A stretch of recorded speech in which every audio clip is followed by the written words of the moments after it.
I'm Brad Wagnon. You can hear my voice, but you're not really going to see me tonight. We're going to stay on the screen here. We're going to go through tonight, what we're going to go through are tech savvy tips and tricks. These are just a few things that will help you make your life a lot easier as far as using technology and computers. The program that we're using tonight is from gcflearnfree.org, as you can see at the top of the screen there.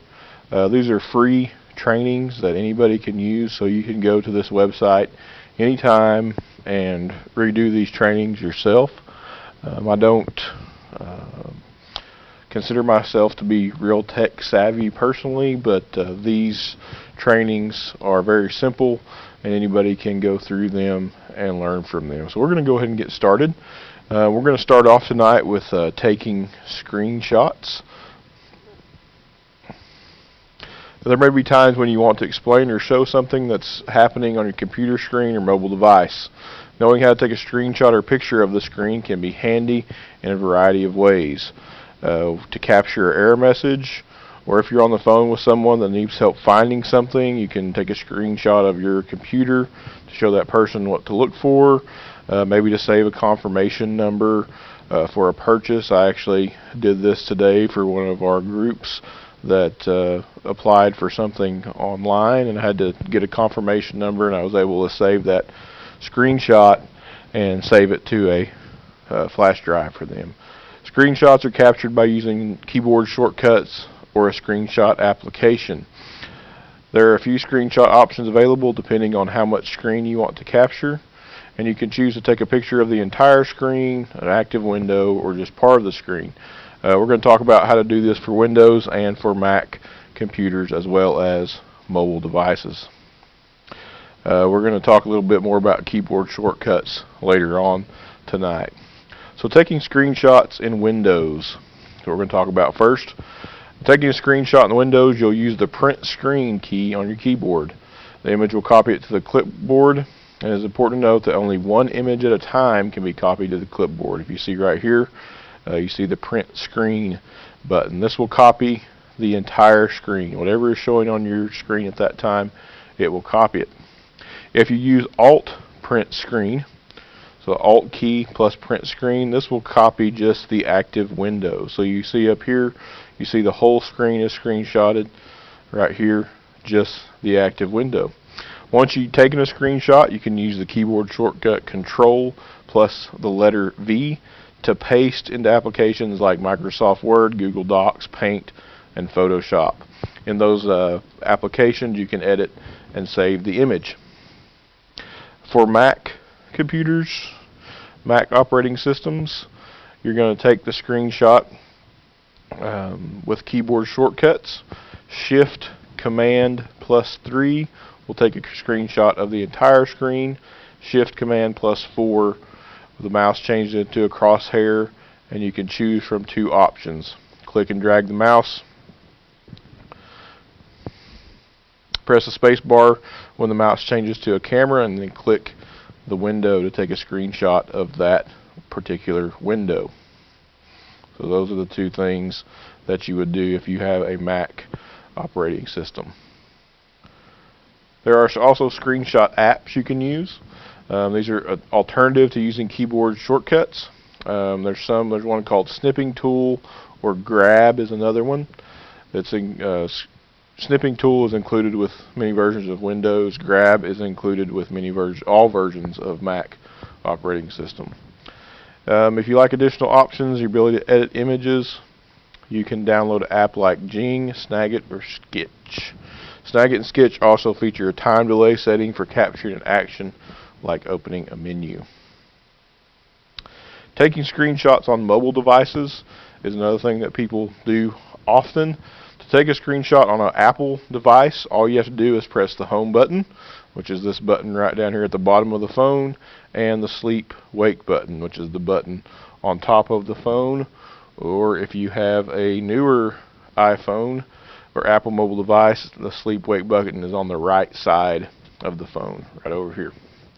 That will save the image to your photos. To take a screenshot on most Android devices, you're going to press the volume down and the power button. On this Android device, both of those buttons are located on the right side of the phone. This will save the image to your gallery. So that's taking screenshots. Next, we're going to go to finding your downloads. This will help you find things that you have downloaded off the internet. You know, sometimes you download something and you're like, where did that go? So that's what this is going to tell us. You may spend a lot of time browsing the web. You can also use the internet to download files to your computer. From email attachments to photos, music, movies, applications, and more. You've probably downloaded lots of stuff from the web. Sometimes, however, it can be difficult to locate those files after you have downloaded them. So that's what we're going to talk about, where to find these files. By default, most computers will save downloaded files to a specific folder known as the Downloads folder. If you're having trouble finding a downloaded file, this is the first place you should look. The Downloads folder in Windows is over here to the right side. It should be right under your desktop, recent places, documents, and downloads. You're going to open the Windows Explorer, which is going to look like a little file on most Windows operating systems, and you're going to locate the downloads. And over here you can see all the things that have been downloaded to that folder. So that's the first place you want to look on a Windows operating system.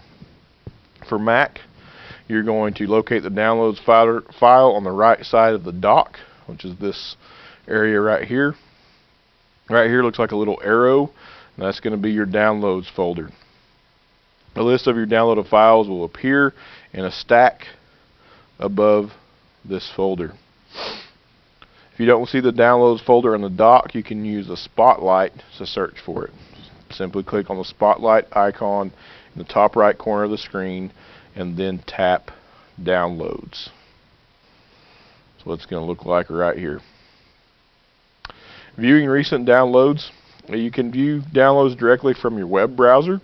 This is helpful for finding files you've downloaded recently. It may not display every file in your downloads folder. Using Internet Explorer, you're going to click on the gear icon, which is usually toward the top right hand corner, and then select View Downloads from the drop down menu. You can also find downloads by searching for files. If you know the name of the file that you downloaded, this is the way that you'd want to do that. You're going to click the Start button, which is usually right down here. You're going to type the name or keyword that you remember and press Enter, and it will find that file, all files with that name or keyword in them. You can also find files using the Mac operating system. You're going to click the spotlight icon and then type the file name or keywords and press Enter, and it will bring up things that you recently downloaded below here.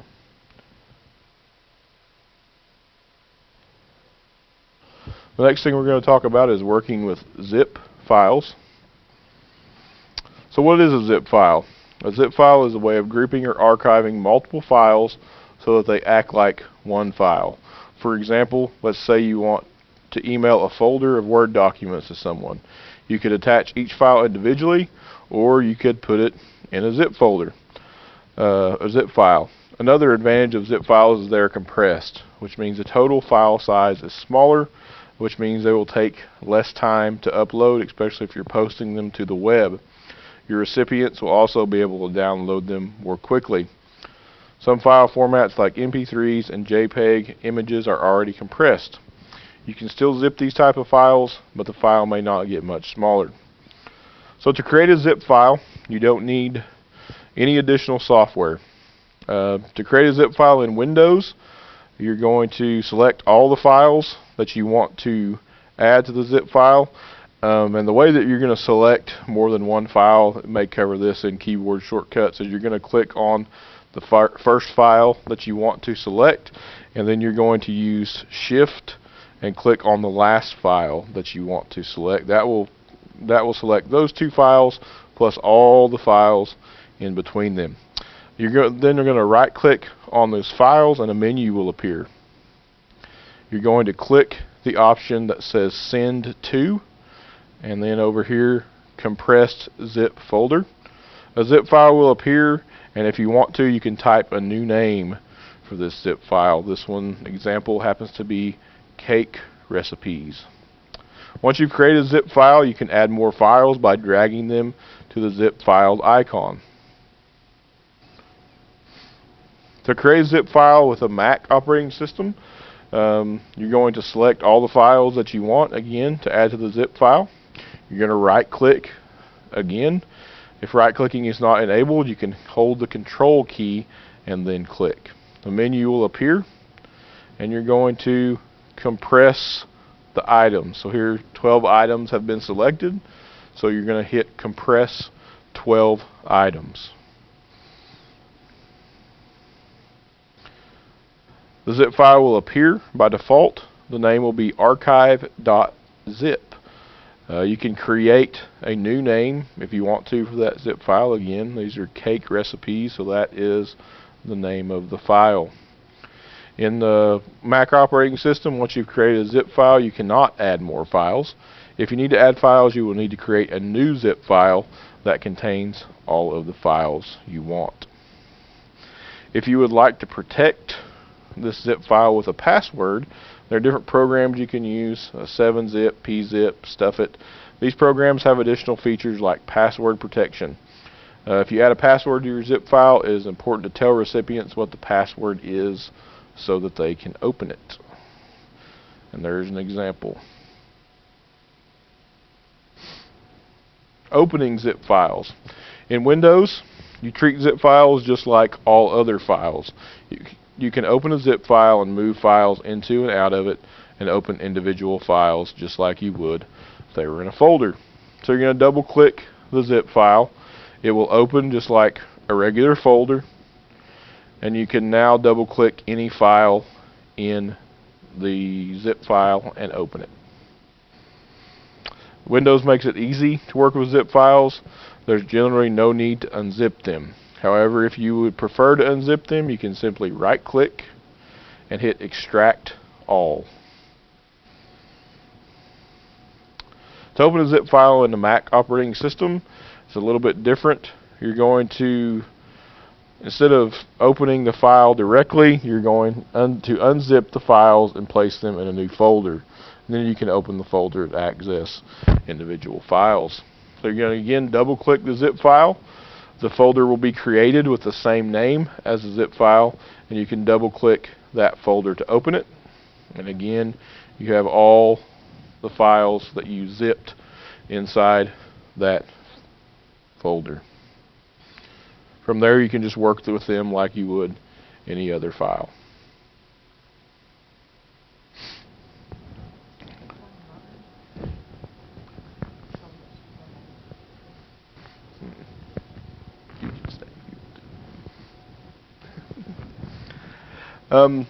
These are just some nifty tech life hacks. There's lots of ways to make easier to use technology. Things like getting cords out of the way, cleaning keyboards. That's what some of these are. This idea is to label your wires with bread ties. So I'm just going to play each one of these vines real quick. Vines are just short little videos that show different things. So this is one about using bread ties to label your wires.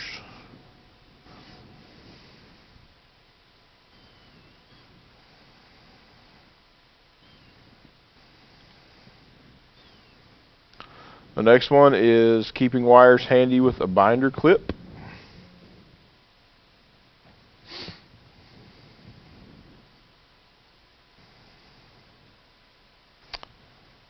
That's good for chargers if you want to keep your charger close to you, if you have a laptop or a cell phone. Protecting cords with a spring.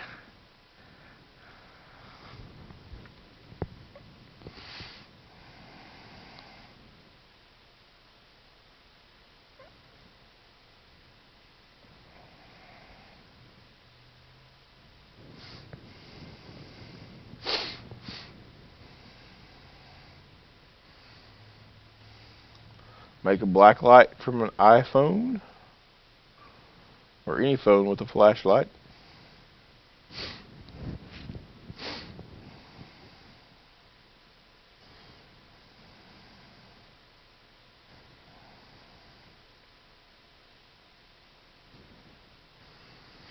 Clean a keyboard with a sticky note. Nobody likes furry keyboards.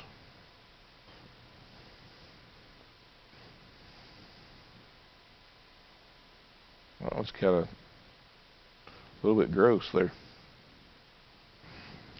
Boost your phone's speaker with a cup. This one has a little bit of, set something in there so it won't vibrate.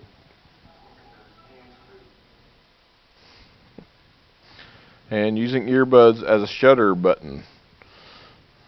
Take pictures.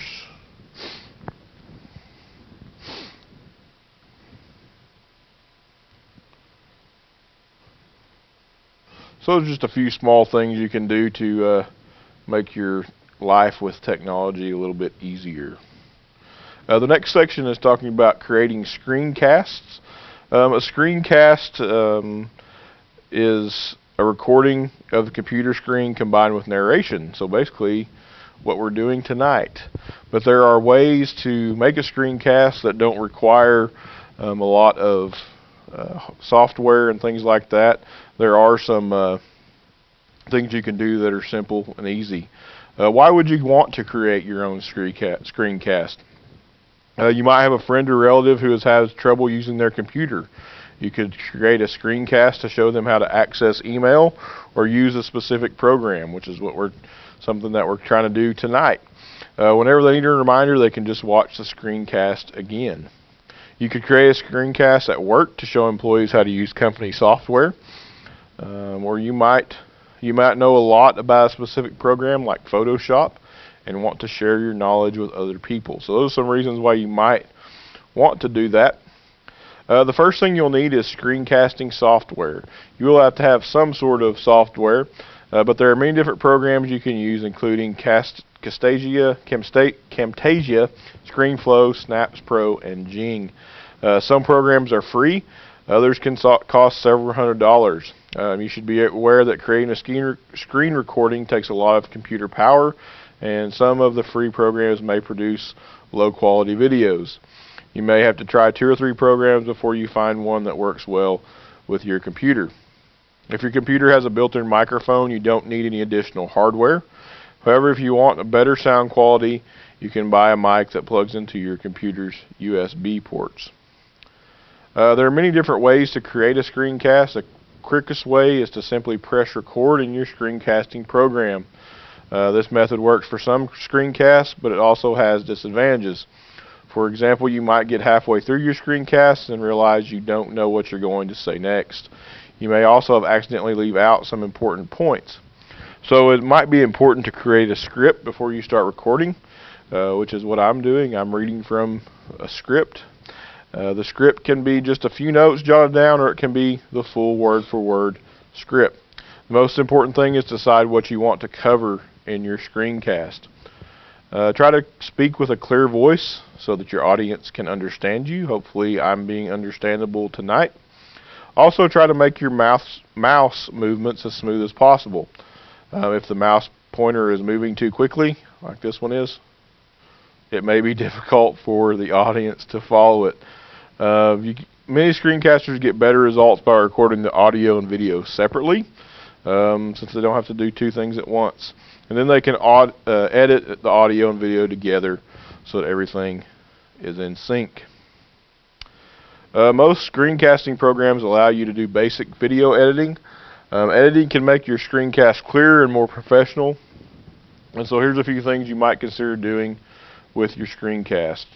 Removing long pauses, zooming in so the audience can see what you're doing, edit out bad takes, which is not something we have the opportunity to do tonight, so I apologize if we do have something that's not quite right. Adjust the audio volume if it's too quiet or too loud. Add arrows, boxes, circles to draw attention to specific areas of the screen. There's different ways to share your screencast. You'll need to make sure it's saved as a movie file such as an MP4 or MOV. You can share it by uploading it to YouTube or other video hosting sites. You can share it with who you want to. You can make it private or public so that whoever you want to view it can view it. As you can see, there's lots of things you can do when you're creating a screencast. But once you finish, you have a valuable teaching tool that you can share with friends, family, coworkers, and people who want to learn. Where there's another tutorial that we will be doing later on of Word, and that talks about examples of screencasts. Next, we're going to talk about editing and merging PDFs. PDFs are something that we use all the time when we're talking about different types of documents. Printable PDF stands for printable document form or document, and everyone uses them. The IRS uses them. We use them here at Cherokee Nation to transfer, show files, send files to different people. You may already have Adobe Reader on your computer. This is used for viewing PDFs. One reason that this is popular is because it can preserve document formatting, which means the PDF looks exactly the same way on every device, whether you're using a Windows software, Windows operating system, or a Mac operating system. And unlike other files such as Microsoft Word documents, PDFs are intended for viewing most of the time, not editing. However, there may be times when you need to make small edits to PDF files, such as adding a comment or highlighting text. Or perhaps you want to combine separate PDFs into a single file. Adobe does offer PDF editing software called Adobe Acrobat. It is very expensive, $299 for a single license, or $14.99 a month. If you can't afford to purchase Adobe Acrobat, or if you just don't need all the features it offers, there are many free online tools for simple PDF editing. However, lots of these tools display misleading advertisements or ask you to sign up or pay for services you don't really need. So they've done their best to weed out the sites and bring you a list of the most reliable and trustworthy sites for PDF editing. Small PDF is a powerful tool that allows you to do just about everything with PDFs except direct editing. You can upload multiple PDF files and then download a combined version as a single PDF file. You can also break up larger PDFs into multiple documents, compress files to make them smaller, and even convert a PDF to a Microsoft Word document or vice versa. Another one that you can use is DocHub. This is just if you want to make simple notes on a PDF, such as highlighting text or adding comments. DocHub is one of the favorite tools of GCF Learn Free. It also allows you to add text documents, which means you can use it to fill out PDF forms. However, you cannot edit or remove any existing text from the file. You will have to create an account to use these features, unlike the previous program. Office Online. If you need to edit the actual text of a PDF file, GCF Learn Free recommends Microsoft Office Online Suite. Office Online is a free simplified version of Microsoft Office that you can access from any web browser. One of its best features is the option to convert PDF to a Word document. You can make changes to the actual text of the PDF, add and delete entire pages, and more. When you're done, you can download the file. Office Online can convert it back to a PDF if you prefer. Note that the formatting of the PDF may not always be preserved if you're converting a long or complex document.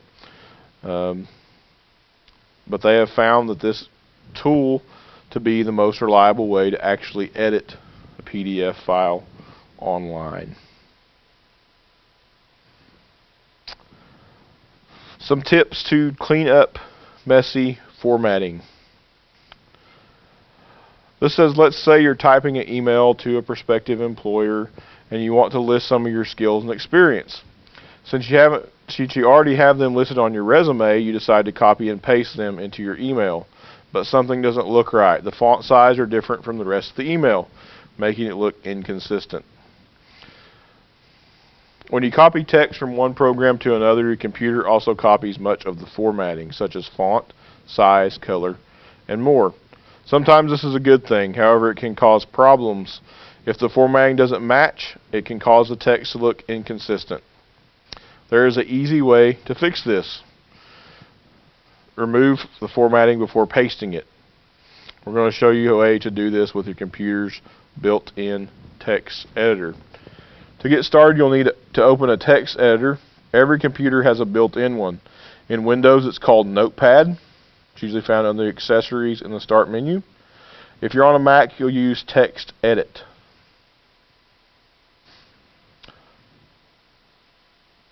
The technique is very simple. Paste the text into your text editor, either the Notepad or Text Edit, and it will automatically remove all formatting and turn it into plain text. You can then copy the plain text and paste it wherever you want. Below are the steps that you will need to take. Open the file that contains the text you want to copy. Then select the text and press Ctrl-C on your keyboard to copy it. If you're using a Mac, you'll press Command+C.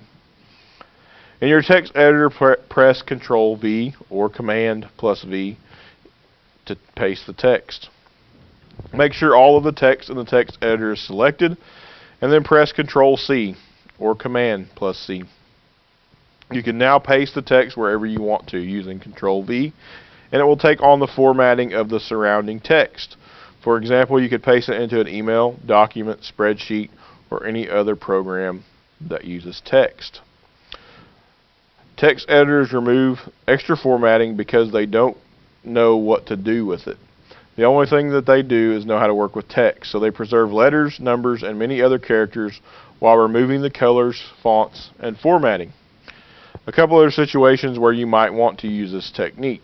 If you write or edit a blog, you may sometimes need to copy from a text document. If you want to do this, you want to avoid plagiarism, which is exactly copying someone else's work. Many job websites require you to submit a resume as plain text. Since resumes often use special formatting, they may initially look bad when converted to plain text. So you may actually need to move some things around to make it readable when you paste it into the text editor. Some programs allow you to paste text without passing the formatting. For example, Word has several different paste options, including merge formatting and keep text only, as shown below. However, these options are not available in all programs, so the text editor technique is often the easiest way to do this.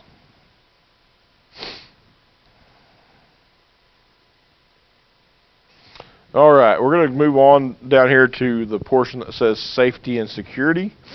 We're going to talk about password tips, backing up your files, sharing photos, and browsing privately. So here's some password tips. Most people don't put a lot of thought into creating passwords. It's easy just to create something short, something that's easy to remember, or even just the same password for every account that you have. After all, the average person probably won't be able to guess your password. However, there are people out there that are hackers that often use password cracking software that can keep testing many different passwords until they find the correct one. And they can easily crack weak passwords. By creating strong passwords, you can reduce your chance that your personal and financial information will be stolen. Some common password mistakes that people make. Many people create mistakes based on their spouse's name, a hobby, or a simple pattern, since those types of passwords are easy to remember. Unfortunately, they're also easier for hackers to guess. To create a strong password, you will need to avoid these common mistakes. These are some common password mistakes here in this graphic. This guy has a name and a number as his password, and these are very easy for people to guess, especially if you post things with these same names on your social media or any other website. If you post the name of your spouse, of your grandchildren, things like that, they can guess those passwords very easily. This guy used his favorite hobby as a password. Those are also things that people can gain from looking at your Facebook profile and other things. This guy used the same account for all of his, or the same password for all of his accounts. So once this hacker got a hold of one of his passwords, he had the password for every single one of his accounts. This lady used a simple pattern for her password, 123 ABC 123. Simple patterns are very easy for hackers to guess, as well as very easy if they're using some sort of software for that software to guess. A strong password uses many different characters, many different types of characters, in no order that anyone could guess. This is recommending to use a password manager that actually will generate passwords for you. Tips for creating strong passwords. Never use personal information such as your name, birthday, or spouse's name. I would add to that names of other people that you are very close to. Personal information is often publicly available, which makes it easier for someone to guess your password. Use a longer password. Your password should be at least 6 characters long. For extra security, it should be at least 12 characters long if the site allows it. If you need to write down your passwords, keep them in a secure place. It's even better if you encrypt your passwords or just write down hints so that other people won't be able to understand. Don't use the same password for each account. If somebody discovers your password for one account, then all of your accounts will be vulnerable. Try to include numbers, symbols, and both lower and uppercase letters. Avoid using words that can be found in the dictionary, such as swimming 1 would be a weak password. Random passwords are the strongest. Use a password generator instead of trying to think of your own. Random passwords are harder to remember, so create a mnemonic device that will help you remember these passwords. Password managers are a way that you can keep your passwords instead of writing them down. Some password managers can also generate random passwords, making your information even more secure. Examples of password managers include LastPass, KeePass, Firefox's password manager, and Chrome's password manager. For example, when using LastPass, you will first need to install a LastPass browser plugin. And whenever you type a password on a website, the browser plugin will ask you whether you want to save it. The next time you go to the website, LastPass can automatically enter the password for you. If someone else wants to use your computer, you can simply log out of LastPass and prevent the person from accessing your information. So that's just one example of a password manager.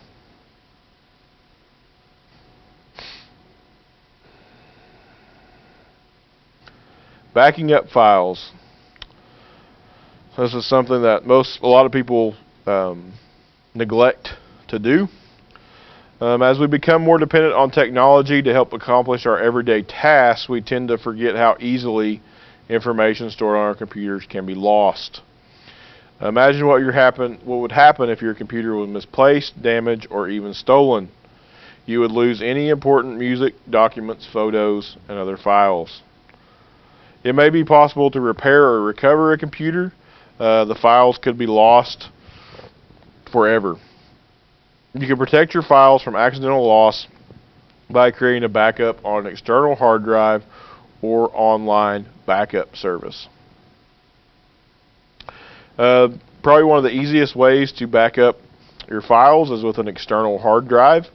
You can purchase one from several different places. Western Digital, Lenovo, and Seagate are some of the most popular hard drives. Conduct some research and figure out which external hard drive best suits your needs. Keep in mind that external hard drives are subject to the same risk as your computer, including fire, theft, and damage. Thus, it's important to keep your hard drive in a secure location, away from your computer. Doesn't do any good if it stays hooked up to your computer all the time, because if somebody steals your computer, they'll steal your hard drive. We recommend a small fireproof safe for the greatest protection. If you have some things that are very important, like pictures on your hard drive, then it would make sense to protect that as well as you could. Backing up files manually onto a hard drive. If you only want to back up certain files, you can copy them directly to the external hard drive. In order to do this, you'll need to connect the external hard drive to your computer, and then simply click and drag the desired items to the external hard drive. When you hook in your external hard drive, it will come up on your disk drives as a separate disk, depending on what your computer is like. It will have a letter beside it. To back up files automatically, you can use Windows Backup. Allows you to create automatic copies of certain files and folders. Using a Mac, you can use Time Machine, is what theirs is called. It automatically creates a backup of your entire hard drive, including your files and applications. If something goes wrong, it's easy to restore your computer to a previous date and pick up where you left off.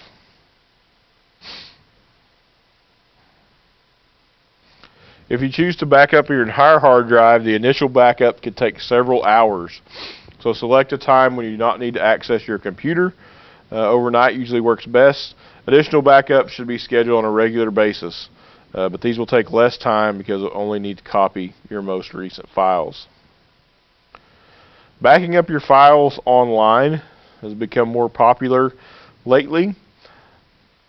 It's still possible to lose your data if you back them up on an external hard drive. So for added security, you can also back up your files in the cloud. And we will have a whole training later on this year about the cloud. But this is just a simple explanation. When you store something in the cloud, it's saved online to servers instead of on a hard drive. The main advantage of cloud-based storage is your files are much less vulnerable to risk like theft or accidental damage. Again, you can back up your files to the cloud manually. You'll need to sign in with an account with a cloud-based storage service. Most services will give you a small amount of free storage, which should be enough for your most important files. You can also purchase additional storage, usually for a monthly fee. The best thing about the cloud is you can access your files from any device with the internet connection and share those with family and friends. Here are some of the most popular cloud-based storage services. Dropbox is one. Dropbox offers a 2 gigabytes of storage for free and allows you to share files and folders with anyone you choose.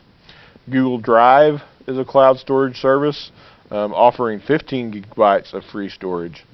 From your drive, you can also access Google Docs, which allows you to create, share, and collaborate on documents, spreadsheets, presentations, and more. OneDrive is a cloud-based storage service from Microsoft, also offering 15 gigabytes of free storage. You'll also have access to Office Online, which we talked about earlier, which is the free version of Microsoft Office that includes Word, Excel, PowerPoint, and OneNote. So those are just a few of the popular cloud-based storage services that are out there. To back up files automatically, you will also need to sign up with the online backup service. The amount of storage provided by the service varies. You'll have a monthly or annual fee, and you will. They often cost around the same as an external hard drive. while offering added security. Here are a few of the popular online backup services. Carbonite is one. Costs about $59.99 per year, and there's no limits on the amount of storage you use. Mosey is another one, 125 gigabytes for $9.99 a month. They also offer 2 gigabytes free. iCloud is specifically designed to work for Apple devices and Apple apps, including documents worked with iWork applications, as well as content downloaded from iTunes and the App Store. You can use iCloud to back up your content and settings for any iOS device such as iPhones or iPads. The one drawback to online backup services is that the initial backup can be very slow. It may even take days, weeks, or even longer to upload your files. However, subsequent backups will take less time.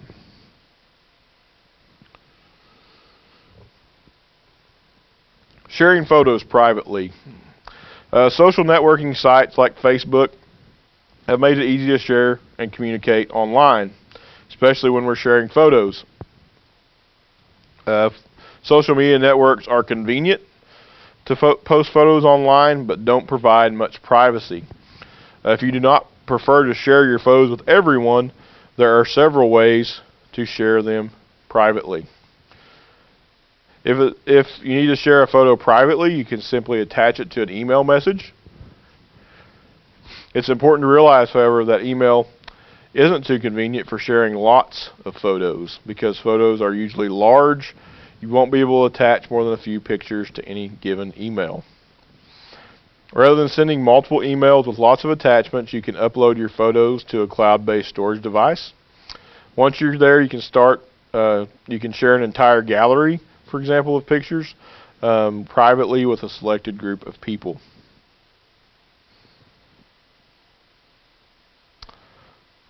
One of these is Google Drive. This is just an example of sharing photos. You can share with a specific group of people from Google Drive, and the process is relatively similar for other services. You'll need a Google account to use Google Drive. You'd have to sign up for that. You want to upload the desired photos to your Google Drive and move them into a folder. You can check the box to select the folder, then click the Share button. It looks like this little guy here with the plus sign beside him. The Sharing Settings dialog box will appear. In the Add People box, type the email addresses of the people that you want to share these photos with. Click the drop-down arrow and decide whether they can edit or just view the folder. If you give them permission to edit, they may be able to add or delete photos to the folder. So this is the example here, add people of the email addresses, and this right here is the drop down that says whether they can edit them or just view them. Google Drive calls the people you share files with editors. So by default, the editors are allowed to invite new people to access the files. But you can prevent this by clicking Change right down here, and a second sharing dialog box will appear. Select Only the owner can change permissions, and then click Save. Click Share and Save, and the photos will be shared.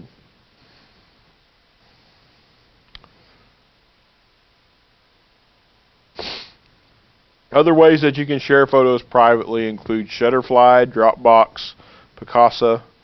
The most important thing about this is to use your best judgment when sharing. No matter how you share a photo, remember someone can always reshare it.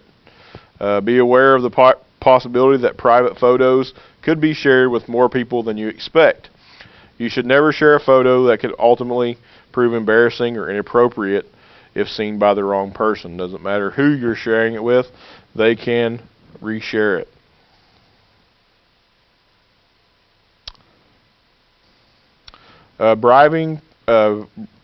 Browsing privately is another option that you can use. You might use it to make purchases online, fill out forms, things like that, things that you may not want everyone to see. Like if you're buying a present for someone online and they have access to the same computer, you can browse online so that you can surprise them with the present. Many websites have things that the ability to track what you click on, and so in browsing privately you can click Do Not Track. You might be wondering, why would you need to do this? You could use this, like I said, for shopping for a gift, a sensitive subject like a medical problem, or when you're using a public computer like at a library and you don't want everyone that uses the computer after you to see your personal information. It basically makes sense to enable private browsing anytime you want to keep anything confidential. The way that you turn on private browsing on Internet Explorer, Chrome, Firefox, and Safari. We're going to show you how to do that. On Internet Explorer, you'll click the gear icon up at the top right corner and mouse over Safety and then select In Private Browsing. Safety in Private Browsing. In Chrome, the button is located at the same place. It just looks like these three lines, which they call the menu button. You're going to click that and then New Incognito Window. For Firefox, you're going to click the Firefox button, which is usually at the top left-hand corner of the screen, and then Start Private Browsing. For Safari, you're going to click the Safari menu, again, usually at the top left-hand corner of the screen, and then click Private Browsing. Do not track. In case you weren't aware, websites have the ability to track what you click on. This is usually done to deliver ads to you, but it can be used for collecting data and making a site run smoother. Currently, browsers let you choose not to participate in this system by offering a Do Not Track option.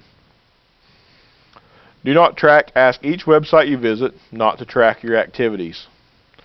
It's similar to the National Do Not Call list. However, website participation in Do Not Track is voluntary, so some websites you visit may not honor that request. Turning on Do Not Track in different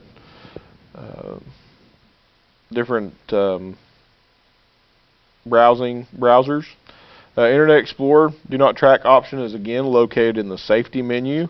So you're going to click the gear icon, Safety, and then Tracking Protection. The Manage Add-ons box will appear, and then click Tracking Protection and Your Personalized List. Then you're going to click the Enable button. The status of your personalized list will change to enabled, and Do Not Track is now on. Click Close to return to Internet Explorer. To view the instruction on how to enable in Firefox, Chrome, and Safari, you can follow the links below. We'll click on the one for Chrome here, right here, and see if that'll open it up. How to enable Chrome's Do Not Track list. Step 1. Click on the drop-down menu, the top right-hand corner of the toolbar, which is right there.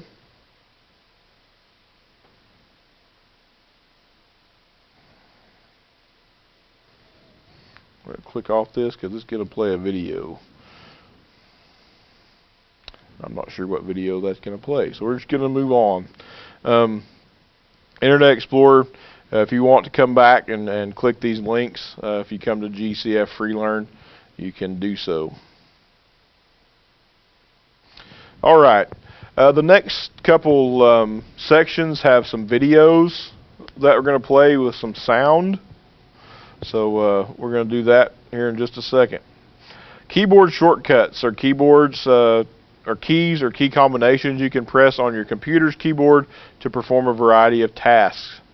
Because both of your hands can remain on the keyboard, using shortcut to perform a task is often faster than using a mouse.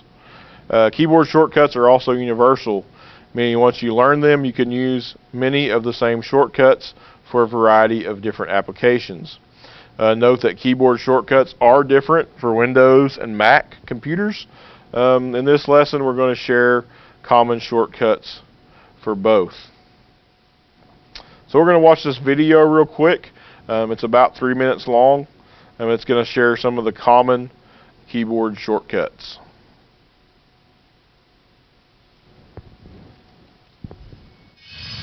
Goodwill Community Foundation, creating opportunities for a better life.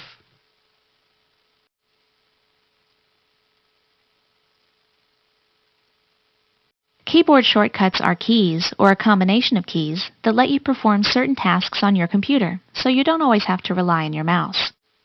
Once you know some of the most common shortcuts, you can use them in all kinds of situations. First, I'm going to show you how they work. Most keyboard shortcuts require you to press 2 or more keys in a specific order to complete the task. We'll start with something simple. How about copy and paste? To perform the shortcut for copy, press and hold Control on your keyboard, then C, then release. Sometimes you have to get creative to reach the keys, so use whatever position is most comfortable for you. To perform the shortcut for paste, we're going to follow the same procedure, but press Control V instead. Let's take a look at both of these shortcuts in action in a web browser. Again, to copy, press Control-C on your keyboard. To paste, press Control-V. If you have a Mac, don't worry. Many of these shortcuts are going to be similar. For example, to copy, press Command-C on your keyboard instead of Control-C. Then press Command-V to paste. Keyboard shortcuts are a breeze once you know how they work. Let's take a look at a few more that are bound to come in handy. To cut and paste, use the keyboard shortcut Control-X, followed by Control-V. To undo, press Control-Z. You can do this several times in a row to undo more than one action. Let's try something a little more complicated. Have you ever had to open the Task Manager to shut down your computer or quit an application that's not responding? Luckily, there's a shortcut for that. Control-Alt-Delete. To perform this shortcut, press and hold Control-Alt-Delete on your keyboard, then release. You'll probably need to use both hands for this one. The shortcut on a Mac is a little different. This time, press Option-Command-Escape. This will open the Force Quit dialog box. Of course, there are hundreds of different keyboard shortcuts, thousands if you count the ones that exist for specific applications.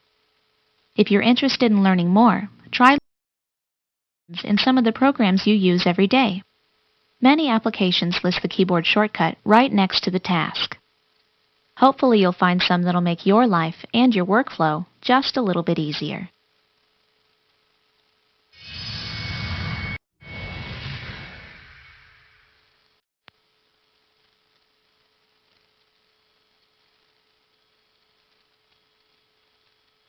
Talk a little bit about some of these. Many keyboard shortcuts require pressing 2 more keys, like Control plus X, to cut something.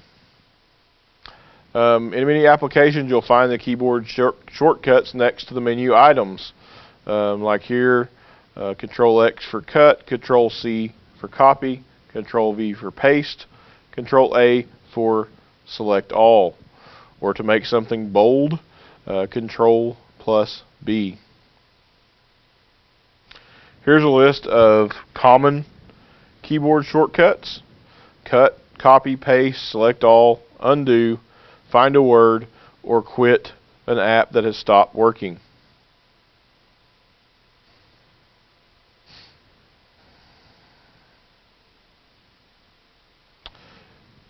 Keyboard shortcuts will help you when working with text files, applications, and the internet.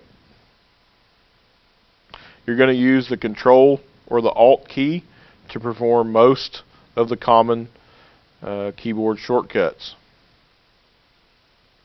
We already talked about some of these, Control X, Control C, those sorts of things. To bold, italicize, and underline, you're going to use Control plus B, Control plus I, or Control plus U. Home, when working with text, will skip to the beginning of a current line. End will skip to the end of the current line. And there's some more here that involve the arrow keys to skip to certain places in your document or your sentence. When you're working with files and applications, you can use keyboard controls to open, close, switch applications, create new files, find words, and even print. Control-Alt-Delete will take you to the task manager where you can quit an application that is frozen. Delete will send certain selected files to recycle bins. Control plus N to open a new file. And you see the rest of these down here.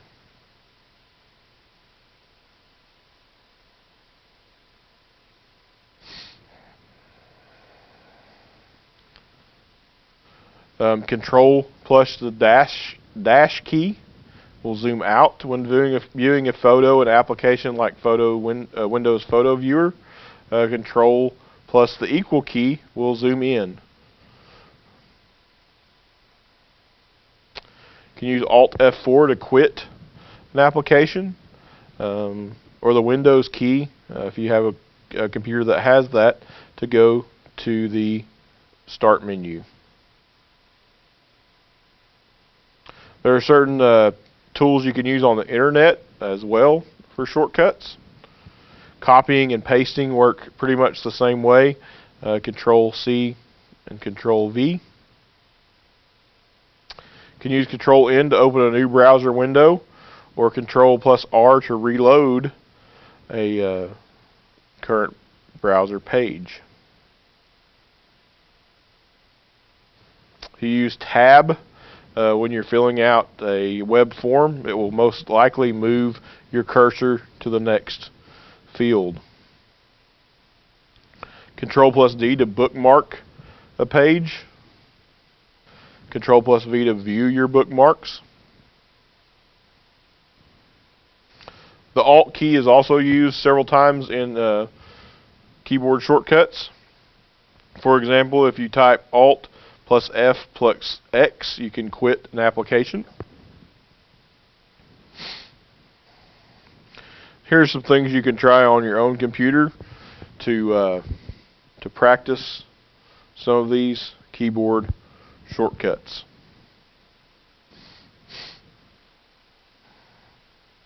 For the Mac, shortcuts are a little bit different. You're going to most likely use the Control, Option, or Command keys to perform keyboard shortcuts. They're a lot the same when working with text, except instead of the Control button, you're going to use the Command button.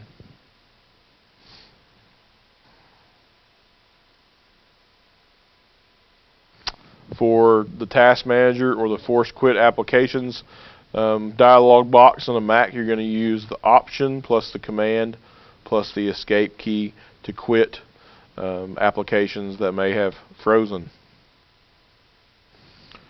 Here's the list of some common Mac keyboard shortcuts. And remember, if you're not watching this video live, or even if you are, I believe you can pause the video if you want to look at these for longer. You can also come back to gcffreelearn.org and view these at any time.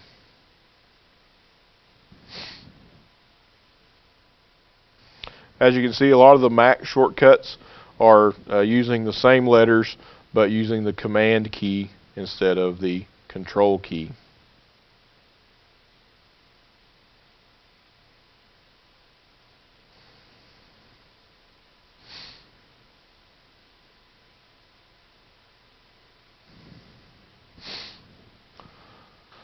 We're going to move on to some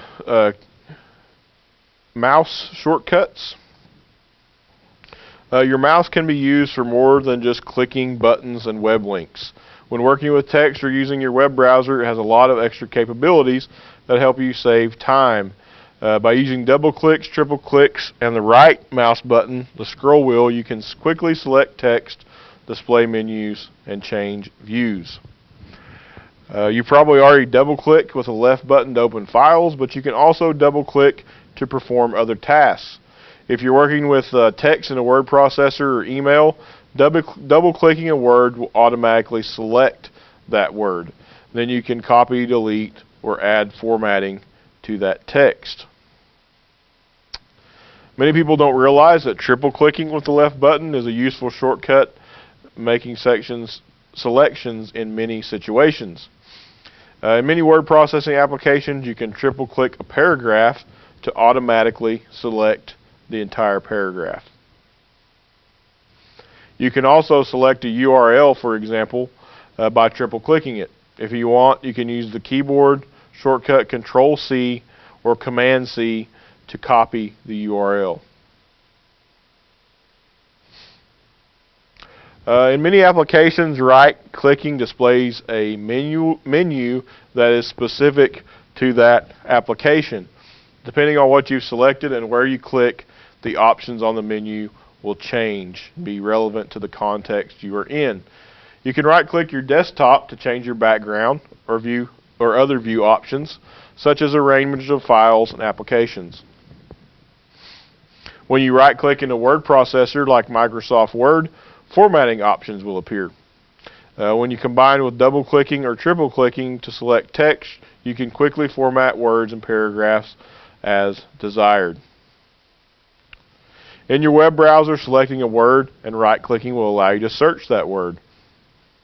For example, in Google, right-clicking here on the word rover, you can search for that word.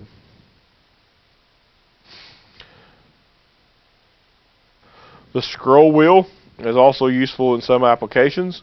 You can press the scroll wheel like a mouse button to select a link and open it in a new browser tab.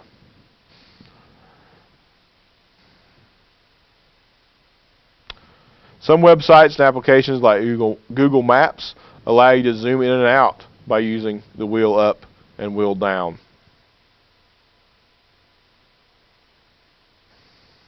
Again, this gives you some things to try.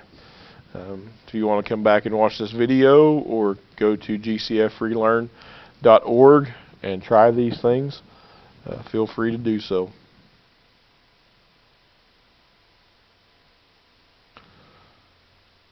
The last thing we're going to talk about tonight is speeding up your workflow with the Tab key. Your keyboard can do lots of things that your mouse can do, and in many ways it can do them more quickly. With a couple of quick keystrokes, you can close programs, copy, paste, select text, and more. There's many of these common shortcuts in the keyboard shortcuts lesson.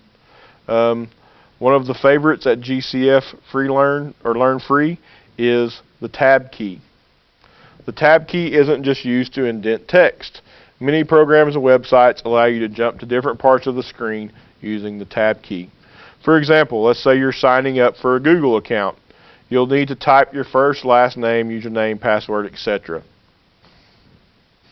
Seen here below. Here's a way you would do it if you're using the keyboard and mouse. Type your first name, grab the mouse, click the next field. Type your last name, grab the mouse, click the next field, on and on and on. That gets pretty tedious if you're filling out a dozen fields or more. The faster way is to simply press the Tab key to move to each field. So here's what it would look like. Type your first name, press the Tab key. Type your last name, press the Tab key. So you can do all that, fill out that form without even picking up your mouse. If you get a drop-down menu, for example, to select the month of your birthday, you can often just type in the first letter or number of what you're looking for, and it will automatically jump to what you're looking for. If you make a mistake, just use the Tab key's companion shortcut to move the cursor to the previous field. Tab or Shift plus Tab. So with this way you can move forwards and backwards when filling out a web form. Other places that you can use a tab key. In an email, when composing an email, you can use the tab key to move between the subject line, to, and the body fields. Spreadsheets, if you're using an Excel or Google spreadsheet, you can press the tab key to move to the next cell in a row. You can also press enter to go to the next row. This allows you to enter a lot of data very quickly. If you're using Windows, you can hold the Alt key and press Tab one or more times to switch to a different program. If you're using a Mac, you can do this by holding Command and pressing Tab. That is all for tonight for our Tech Savvy tips and tricks. I was hoping to keep it to about an hour, and I think I accomplished that, just plus a few minutes. Please join us next time. We'll be doing this the second Thursday of every month, unless otherwise scheduled. Just a couple announcements before I go. We will be having a Saturday training on January 28th in Tulsa. You can contact myself, Bradley-Wagnon, that's Wagnon, at Cherokee.org to find out about this Saturday training. It will be on social media marketing.